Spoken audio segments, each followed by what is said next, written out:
বিসমিল্লাহির রহমানির রহিম। বন্ধুরা, আজকে সকালে মনে হলো যেহেতু বাজারে যাচ্ছি একটু ভিডিও করি, তাই প্রথমে লাউ শাকের দেখলাম টাটকা তরতাজা শীতের মৌসুমে লাউ শাক নিয়ে আসছে এই ভাই।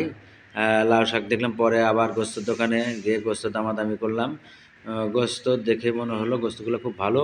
সেখান থেকে মনে হলো মূলার বাজারে যাই। মূলার বাজারে যে মূলা গ্রামের তো টাটকা শাক সবজি সব চাচারা নিয়ে এসেছে, তাই চাচাদের সাথে কথা বললাম। চাচারা বললো যে না, আমাদের ক্ষেতের তো টাটকা শাক সবজি। আবার সামনে একটি কুকুর পেলাম, কুকুর ঘেউ ঘেউ ঘেউ ঘেউ করছে। তাদের একটু ভিডিও নিলাম। আবার দেখলাম একটু ব্রয়লার মুরগির দোকানে গেলাম। ব্রয়লার মুরগিগুলো কেবলে নিয়ে আসছে, একটা খুব সুন্দর। নিয়ে ব্রয়লার মুরগিগুলো নিয়ে নামাচ্ছে।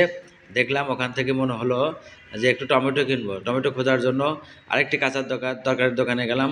সেখানে টমেটো পেলাম না, কিন্তু খুব সুন্দর লাউ দেখলাম। লাউ দিয়ে মনটা ভরে গেল। ওখান থেকে দেখলাম আর একটি দোকানে গেলাম, দেখলাম টমেটো আছে। টমেটোর দামাদামি করে কিছু টমেটো নিলাম।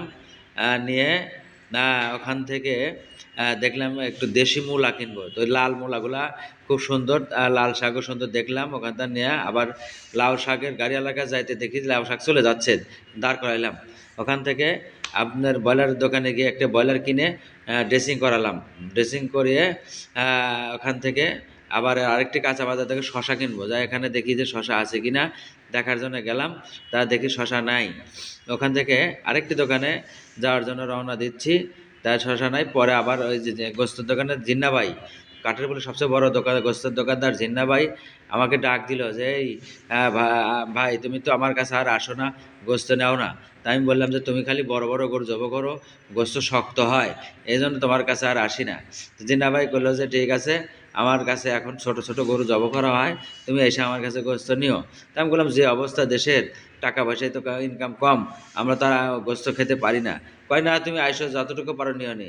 ওখান থেকে কথাবার্তা বলে আমি যাই দেখি একটা সুন্দর লাউয়ের গাড়ি আসছে গ্রাম থেকে টাটকা, সে লাউ নিয়ে গেলাম। সবাই ভালো থাকবেন, সুস্থ থাকবেন, আবার দেখা হবে নতুন ভিডিও নিয়ে।